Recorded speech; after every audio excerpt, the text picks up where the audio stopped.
የቀንጅቦች አሁን እሱን አንተ የቀንጅብ ስለው እኛ ዳውሮች የቀንጅብ ተባልን ካለ በምርጫው የጅብ ቆዳ እጃቸው ላይ አስረው ጥይት አይመታንም ብሎ የሚታገሉ ሰዎች ትምህርት ያደርግላቸዋል።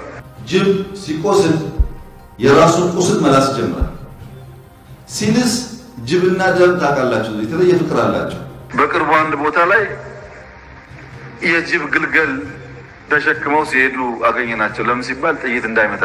እሱ የቀንጅብ ነው። ከዚህ በላይ የቀንጅብ ይታል። ጅብ የተባለው የዱር እንስሳ ከጠቅላይ ሚኒስትር አብይ አንደበት ላይ አይጠፋም።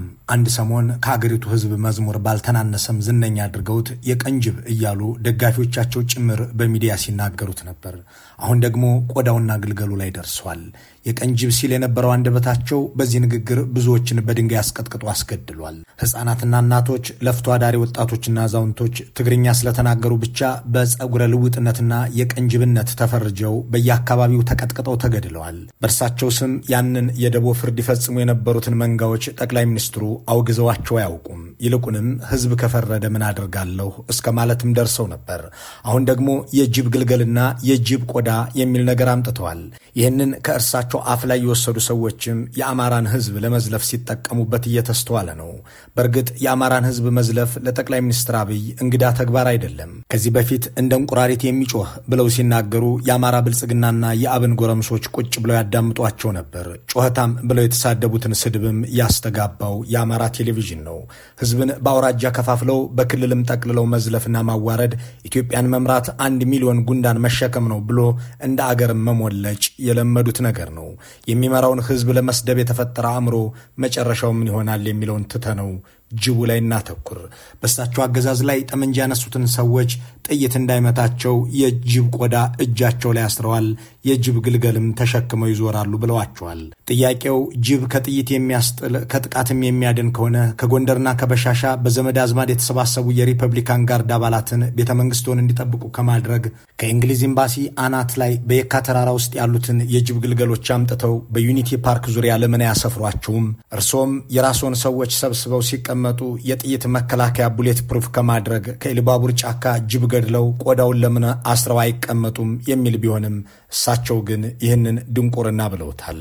ጅብን ደጋግሞ መጥራት የሚወዱት ጠቅላይ ሚኒስትሩ ቁርበት አንጥፉልኝ አትበሉ ሲሉም ደሳለኝ ጫኔን ሲተቹ ቄስ ሞገሲዎች አጨብጭበው አጅበዋቸዋል። እነዚህ ሳቢዎች የማያውቁት ሀገር ሄዶ ቁርበት አንጥፉልኝ እንዳለው ስጋ በሊታ ያስመስለዋል። አወዳሽና አሞጋሾችን አብዝተው የሚወዱትን ጠቅላይ ሚኒስትሩን የቄስ ሞገሲዎች ውዳሴ ካልሆነ ሌላ አትሰሙም በማለት ለተናገሩት ደሳለኝ ጫኔ እኛ ሰፈር ፊት አውራሪ መሸሻ የሉም በማለት ለማጣጣል ሞክረዋል። ነገሩን በሰፈርተኛ ለመግለጽ የመሞከራቸው ምክንያት ድብቅ አይደለም። ፊት አውራሪ መሸሻ በፍቅር እስከ መቃብር መጽሐፍ ውስጥ በጎጃም አካባቢ የሚኖሩ በዝባዥና ሳይሰራ የሚበላውን ፊውዳላዊ ስርዓት እንዲወክሉ የተሳሉ ገጸ ባህሪ ናቸው። ጠቅላይ ሚኒስትሩ የሰፈራችሁና የሰፈራችን ጨዋታ ያመጡትም ያለ ምክንያት አይደለም።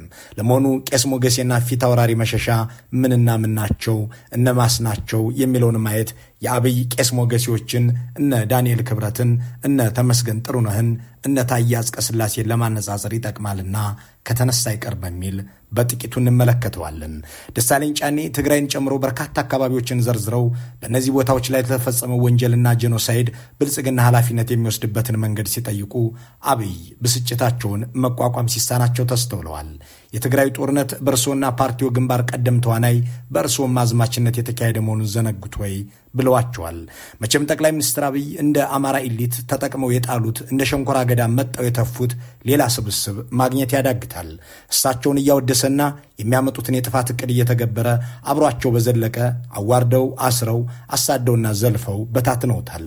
አሁን ደግሞ እሳቸው የከፈቱትን ጦርነት ከኢሳያስ አፈወርቂ ጋር ዶልተውና አቅደው የፈጸሙትን እልቂት የአማራ ብሔራዊ ንቅናቄ አብን ነኝ የሚለውን ስብስብ ዋና የጦርነቱ ተዋናይና አዝማች አድርገው ታርፈዋል። ያንን አሳፋሪ ጦርነት ያሁሉ ወንጀልም የተፈጸመበትን እልቂት የሚያኮራ ነገር ቢሆን ኖሮ የግላቸው ድል አድርገው ይወስዱት እንደነበር ግልጽ ነው። ይሁን እንጂ ነገሩ የሚያኮራራ ሳይሆን የሚያስጠይቅና የሚያሸማቀቅ መሆኑን መገንዘብ ሲጀምሩ አብንና ደሳለኝ ጫኔ ዋና አዝማችና ግንባር ቀደም ተዋናይ ናቸው ማለት ጀምረዋል። ደሳለኝ ጫኔ የየትኛው ጦር ኤታማዦር ሹም ሆነው የየትኛው ሰራዊት ጠቅላይ አዛዥ ሆነው የትኛውን አየር ኃይል ይዘው በአዝማችነት እንደሰሩ ግን አልገለጹም። ከሁሉ ደግሞ የገረመኝ በርሶና በርሶ ፓርቲ ግንባር ቀደም ተዋናይነት የነበረውን የትግራይ ውጊያ ምን ነው የትግራይ ውጊያ ያሉት አዝማች አልነበሩ እንደርሶ? በርግጥ የአብን ሰዎች ክትክታና ከዘራ ይዘው ደሴና ደብረታቦር ሁመራና ተከዜ ድረስ ከፍ ዝቅ ሲሉ ነበር። የማይተኩሱበትን ጠመንጃም ይዘው ሲያወዛውዙ ነበር። በሚዲያና በፕሮፓጋንዳውም ዘርፍ አንድም የትግራይ ሰው ለወሬ ነጋሪ እንኳን እንዳይቀር ተደርጎ እንዲያልቅ ሲቀሰቅሱ ነበር። ድርድር የሚባል ነገር እንዳታሰሙን እያሉም ይጮሁ ነበር። ይሁን እንጂ በክትክታውም ሆነ በከዘራው የገደሉ ስለመሆናቸው አልተጻፈም። እርሳቸው ፈርሜ የላክሁት የሚሉት ድሮን የገደላቸው ሕፃናትና እናቶች፣ ይልማ መርዳሳ የሸኙት ጀት የጨፈጨፋቸው ገበያተኞች፣ ብርሃኑ ጁላ ያሰማሩት እግረኛ ጦር ያወደማቸው ገዳማትና የደፈራቸው ገዳማውያን ግን ተመዝግበዋል። አዳነች አበቤ ትግርኛ ዘፈን ተከፍቶ ሰማሁ ብለው እየለቀሙ ያሰሯቸውና ያስገደሏቸው፣ ተመስገን ጥሩነህ ሻለቃ ጦር ልከው 40 ምንጭ ድረስ ያስገደሏቸው ተጋሩ ግን በነ ዋሽንግተን ፖስት ሳይቀር ተመዝግበዋል። እንደ አብን ያሉ አማራ ነኝ ባይ ልሂቃን ግን በአንድ ንጉሥ ስር እንደተሰማራ ሎሌ ተሳተፉ። ደግሞስ ባሪያስ ጌታውን መቼ በልጦ ያውቃልና አዝማችና ግንባር ቀደም ተዋናይ ይሆናል። ግንባር ቀደም ተዋናይኑና አዝማቹማ ሻቢያንም ጠርተው ያመጡት በታሪኩም የትብብር እንጂ የግጭት ውርስ የሌለው የአማራና የትግራይ ሕዝብ እንዲዋጋ ሰበብ የፈጠሩት የቤተ መንግስቱ ሰዎች ናቸው ማለት ወንጀልን በፍትሃዊነት ለመከፋፈል ይጠቅም ይሆናል። ፕሮፌሰር መረራ ጉዲና በአንድ ወቅት እንዳሉት በሺህ ዓመታት የአብሮነት ዘመኑ የአማራና የትግራይ ሕዝብ የተጋጨ እንዲመስል የተደረገው በብልጽግናና በአብይ ዘመን ነው። በሌላ አገላለጽ ይህ ሁለት ድንቅ ሕዝብ ደም የመቃባት ታሪክ እንዲመዘገብበትና በጥላቻ እንዲተያይ ለማድረግ አብይ አህመድ አሊ የተባሉ መሪ ያስፈልጉ ነበር። ከዚያም እንደ አብን ያሉ የጥላቻ ሎሌዎችና የንጉሥ ባሪያዎች ያስፈልጉ ነበር። በዚህ ቀመር ብልጽግና ይህንን የግጭት ጠጅ ሲጥል አብን አሳላፊ ሆኖ ሰርቷል ቢባል የተሻለ መግለጫ ሊሆን ይችላል። አብይ ከሰይጣን ጋር አልደራደርም ሲሉ አብን መንግስታችንማ ከሽብርተኛ ጋር እንዳይደራደር እያለ ያጅብ ነበር። ብርሃኑ ጁላ ዝመት ሲሉ አበባው ታደሰ እናጠፋለን ብለው ሲነሱ አብን የአማራ ህዝብ ግንባር ላይ እንገናኝ እያለ ይቀሰቅስ ነበር። አሸባሪ ቡድኑ የቀረው ጉልበቱ መላሱ ብቻ ነው፣ መላሱን ደግሞ በቅርቡ እንቆርጣለን ሲሉ የአማራ ብሔራዊ ንቅናቄ አብን አደረጃጀት ጉዳይ ኃላፊ ጋሻው መርሻ ተናገሩ። መስመሩ እንደጠፈው ጉንዳን ነው የሚርመሰመሰው። አሁን የቀረው ጉልበት መላሱ ብቻ ነው። በቅርቡ እሱንም መላሱን እንቆርጠው ይሆናል። ይሄ ድርድር ኤርትራንም ሆነ አማራን ያገለለ እንዳይሆን ማሳሰብ ፈልጋለሁ። በየትኛውም ዓለም ከአሸባሪ ቡድን ጋር ድርድር ያካሄደ መንግስት የለም። ለታዳጊ ሀገራት ሲሆን ከአሸባሪ ቡድን ጋር ቢሆን ተደራድራችሁ በጋራ ስሩ አይነት ነገር አይሰራም። በየትኛውም ስርዓተ ማህበር ውስጥ አንድ የገነገነ የጥላቻ ኃይል የመኖሩ እድል የማይጠበቅ አይደለም። በሰለጠነው ዓለም የቆዳ ቀለምን መነሻ ያደረገው ጥላቻ፣ ጾታን መሰረት ያደረገው ስደተኛነትን ተገን ያደረገው መጠላላት አሁንም አልበረደም። ይሁን እንጂ እነዚህን ጥላቻዎች ስርዓት የሚያስይዝ ህግ፣ ይህንንም የሚቃወም መንግስታዊ አሰራር በመኖሩ የረባ ጉዳት ሲደርስ አልተስተዋለም። በኢትዮጵያ ውስጥ አንድ ሆነን ህዝብ የሚጠላ የተደራጀም ሆነ ያልተደራጀ ኃይል መኖሩ እንግዳ ሊሆን አይችልም። አዲስ ነገር የሚሆነው አንድ መንግስት እጠለዋለሁ የሚለውን ህዝብ ለማጥፋት ይህንን አጋጣሚ ተጠቅሞ እነዚያን በጥላቻ ያበዱ ሰዎች ትም ተጠቅሞ ህዝብን ሲያጨራርስ ነው። ቢያንስ ጥላቻ ወደ አካላዊ ጥቃት እንዳይሸጋገር መስራት የሚገባው መንግስት ዋና አዝማች ሆኖ ሲሰራ እንደ አብን ያሉ ሰዎች እድሉን ተጠቅመውበታል። ህዝቦችን በመጥላት ልባቸው የደደረ ሰዎች ከአብይ ወደ ስልጣን መምጣት በፊትም ነበሩ። ይሁን እንጂ ጥላቻውን ወደ አካላዊ ጥቃት ለማሳደግ የሚያስችል መንግስታዊ ፈቃድና ሁኔታ ስላልነበረ መንቀሳቀስ አልቻሉም። ብልጽግናና አብይ ግን ያንን አመቻቹ። የሚደንቀው ግን እሳቸው የፈጠሩትን ጦርነት ተከትለው የገቡትን እነዚህን የጥፋት አጋሮቻቸውን ዋና አዝማችና ግንባር ቀደም ተዋናይ አድርገው ወንጀሉን ከራሳቸው ላይ ገለል ለማድረግ መሞከራቸው ነው። ነገሩ ዛሬም እንዳልተሻሻለ የሚስተዋለው ግን የኛ የሚሏቸው ሰዎች ታስረው የነሱ የሚሏቸው ሰዎች በመፈታታቸው ሲበሳጩ መታየቱ ነው። ከዚህ በፊት ከእስር ቤት የተለቀቁ ሰዎች ለምን ተፈቱ ብለው ሲናደዱ የነበሩት ክርስቲያን ታደለ በተናገሩበት አኳኋን ዛሬ ደግሞ ደሳለኝ ጫኔ እነንትና ተፈተው እነንትና ታሰሩ ሲሉ ውለዋል። መንግስት በእነ አቶ ስብሐት ነጋ ላይ የመሰረተውን ክስ ያቋረጠው ከህግ አግባብና ህገ መንግስቱን በሚጣረስ መልኩ ስለሆነ ማስተካከያ እንዲያደርግ መጠየቅ እፈልጋለሁ። በጦር ሜዳ ያዋጉ ተይዘው የታሰሩ የህወሓት አመራሮችን በአጭር ጊዜ የፈታ መንግስት በገዢው ፓርቲ አሰራሮች ላይ የሰላ ትችት የሚሰነዝሩ አማራዎችን ይህን ያህል ጊዜ ያለ ፍርድ ማሰር የገዢውን ፓርቲ አባላት ጠር ፖሊሲዎች በግላጭ የሚያሳይ ነው። የአቶ ክርስቲያንን ትተን ደሳለኝ ላይ እናተኩር። የህወሓት አመራሮች ሳይፈቱ እርሶ የጠቀሷቸው አማሮች ቢታሰሩ ኖሮስ እስሩ ልክ ይሆን ነበር? እዚህ ውስጥ ያስቆጣውት ነገር የህወሓት አመራሮች መፈታት ነው ወይስ የአማሮቹ መታሰር የሚል ጥያቄ ምናንሳ። አንድ ለመርህ የቆመ ግለሰብ በብልጽግና ዘመን የተፈጸመ ፖለቲካዊ እስር ሁሉ ፍትሃዊ አይደለም ከተባለ በየትኛውም አካል ላይ የሚፈጸም እስር ሊወገዝ እንጂ ለምን ተፈታ ተብሎ ሊያስቆጣው የሚችል አይሆንም። ጠቅላይ ሚኒስትሩን ቁጭ አድርገው ብልጽግና ግጭት ጠማቂ ነው፣ ባለፉት 6 ዓመታት ኢትዮጵያን ማባሪያ አልባ ጦርነት ውስጥ ከተታት ያሉት ደሳለኝ ጫኔ እንደገና ደግሞ በጦርነት ምክንያት የታሰሩ ሰዎች ተፈቱ ብለው ሲቆጡ ይደመጣሉ። በዚህ ንግግራቸው ላይ ግን አንድ ሊታለፍ የማይችል ነጥብ አንስተዋል። ጠቅላይ ሚኒስትር አብይ በትናንቱ ፓርላማ ቆይታቸው ደጋግመው ከዚህም በፊት በተለያዩ ጊዜያት አታደንቁኝም አድንቁኝ፣ የኛ ሰው ማድነቅ አይወድም፣ የውጭ ሰዎች እኮ ያወድሱኛል ወዘተ የሚለውን ሲናገሩት ተደምጠዋል።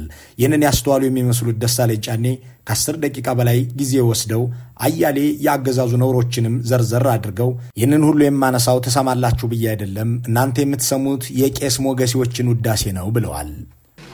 ብልጽግና የሚታየው ጦርነት የሚሰማው የቄስ ሞገሴዎችን ከንቱ ውዳሴ ከተናገረም ወይ ደረቅ ፕሮፓጋንዳ ወይም ነጭ ውሸት ነው።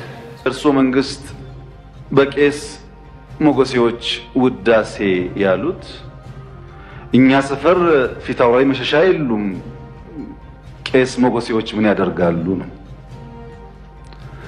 ቄስ ሞገሴ ፊታውራሪ መሸሻ በሌሉበት ህልውና እንደሌላቸው ስለሚታወቅ እዚህ ውስጥ ደሳለኝ ጫኔ ትክክለኛ ጠቅላይ ሚኒስትሩ ግን መርዘኛ መልእክት ማስተላለፋቸውን ለማጤን ፊታውራሪ መሸሻና ቄስ ሞገሴ ማናቸው የሚለውን ባጭሩ እናስታውስ። ሁለቱም በፍቅር እስከ መቃብር መጽሐፍ ውስጥ ያሉ ገጸ ባህሪያት ናቸው። ፊታውራሪ መሸሻ በመጽሐፍ ውስጥ የተሳሉት ሁሉም በእጃቸውና በደጃቸው ያደረጉ የፊውዳሉ አገዛዝ ወኪል ተደርገው ነው። ቄስ ሞገሴ የእሳቸው ነፍስ አባት ናቸው። እንደ ወጉ የነፍስ አባትም ሆኖ የተሰየመ ቄስ የነፍስ ልጁ በምድር ኃጢአት እንዳይሰራ የሚያስተምር ንስሐም የሚያስገባ መካሪና ሚስጥረኛ ነው። በአጠቃላይ ከነፍስ ልጁ የበለጠ የሞራል የበላይነት አለው ተብሎም ይታመናል። የፍቅር እስከ መቃብሩ ቄስ ሞገሴ ግን የፊታውራሪ መሸሻን ጥፋቶች እያወደሱና እያሞገሱ የሚተውኑ ናቸው። ከዚህ አለፍ ብሎም ፊታውራሪ መሸሻ የሚዘልፏቸውና የሚያሳቅቋቸው ገጸ ባህሪ ሆነው ተስለዋል። እሳቸውም የፊታውራሪን ስድብ እንደ ሙገሳ ይቆጥሩታል። እንደውም ቄስ ሞገሴ ጌታ ሲቆጣ ደስ ያሰኛል እንጂ ያስቀይማል እንዴ ብለው በፊታውራሪ መሸሻ ቁጣ ሲደሰቱ የሚታዩ መሆናቸውን መጽሐፉ ይተርካል። ፊታውራሪ መሸሻ ሳይሰሩ የሚበሉ ግን የተንደላቀቀ ምቾት ውስጥ ያሉ በጎጃም የሚኖሩ ፊውዳል መሆናቸው በሚያትተው በዚህ መጽሐፍ ላይ የዚህ ምቾታቸው ምንጭ የአርሶ አደሮች ግብር እጅ መንሻና ፍሪዳ ነው። በአንድ ወቅት ግን ገበሬዎቹ ምርታቸውን በበረዶ ተመቶባቸው ስለጠፋ ግብር መክፈል እጅ መንሻ ማቅረብ ተቸገሩ። ይህንን ያስተዋሉት አዛውንቱ ፊታውራሪ መሸሻ ገበሬውን እየተሳደቡ ዘምቼም ተዋግቼም ገበሬው ያለውን እንዲከፍል አድርገዋለሁ ብለው ያዙኝ ልቀቁኝ ማለት ጀመሩ። ባለሟሎቻቸው እነ ቀኛዝማች አካሉ እነ አዛዥ ደስታ ገበሬ ሊገድላቸው ይችላል ብለው ሐሳባቸው ለማስቀየር ሲያባብሏቸው ቄስ ሞገሴ የፊታውራሪን ፊትና ፍላጎት ተመልክተው ጦርነቱን መዋጋታቸው ተገቢ መሆኑን በማወደስ ይገፋፏቸዋል። በመጽሐፍ ውስጥ ያለው ሌላኛው ገጸ ባህሪ ጉዱ ካሳ ቄስ ሞገሴን የገለጸበት መንገድ እሳቸውን መረዳት ያስችላል። አባ ሞገሴ እንደምታውቋቸው የራሳቸው ሐሳብ የሌላቸው የሰውን ሐሳብ ብቻ ካይኑና ከግንባሩ አይተው ለመተርጎም ችሎታ ያላቸው ሆዳቸውን የሞላ በፈለገው መንገድ የሚመራቸው ተግባራቸውን ለሆዳቸው ይሸጡና የለወጡ ናቸው ይላቸዋል ጉዱ ካሳ አባ ሞገሴን። ደሳለኝ ጫኔ እኒህን ገጸ ባህሪ ወክለው የተናገሩት ለሆዳቸው ያደሩ ጌታን በማወደስ የዕለት ጉርሳቸውን የሚሸፍኑ መካሪ አባት ሳይሆን አጨብጫቢ ሰዎችን መሆኑን ግልጽ አድርገዋል። ጠቅላይ ሚኒስትሩ እንደ ፊታውራሪ መሸሻ ጦርነት ሲያምራቸው ይበሉ ይበርቱ ብለው የሚገፋፉ ቄስ ሞገሴዎች ህዝብን በድሮንና ቦምብ ሲገድሉ የሚያጨበጭቡ ቄስ ሞገሴዎች የፊታውራሪ መሸሻን ፊት መለዋወጥ እያስተዋሉ እንዳቅጣጫው እንደሚናገሩ አባ ሞገሴ የአብይን ገጽታ ተከትለው አስተያየትና ድጋፍ የሚሰጡ አድርባዮች መኖራቸውን ለመግለጽ ትክክለኛ ማንጸሪያ ተጠቅመዋል። በእርግጥም ጠቅላይ ሚኒስትሩ ራሳቸው እጅጉን ከሚያናድዳቸው ነገር ሌላው የኢትዮጵያ ሕዝብ ሳይሆን የራሳቸው የፓርላማ ሰዎችም ጭምር ሳያደንቋቸውና ሳያወድሷቸው ጥያቄ ከጀመሩ እንደሚበሳጩ ከዚህ ቀደም እናንተ ባታወድሱኝ የምሰራው ውብ ስራ እንደሆነ በዓለም እየተመሰከረለት ነው በማለት ተናግረዋል። ኮሪደር ልማት በጣም ከፍተኛ ውጤት እያመጣ ነው። ዓለም ደግሞ እየመሰከረ ነው። እኔ ያቃተኝ ነገር እንኳን መጥቶ ያየ ሰው ሄጄ ማገኘው ሰው በሙሉ ይጠይቀኛል። ይሄ ብር ጌት መጣ ነዳጅ አላችሁ ወይ በ3 ወር በ6 ወር የማያነሳ ሰው የለም። አሁን ኮሪደር የሚጠላ ነገር እኮ አይደለም።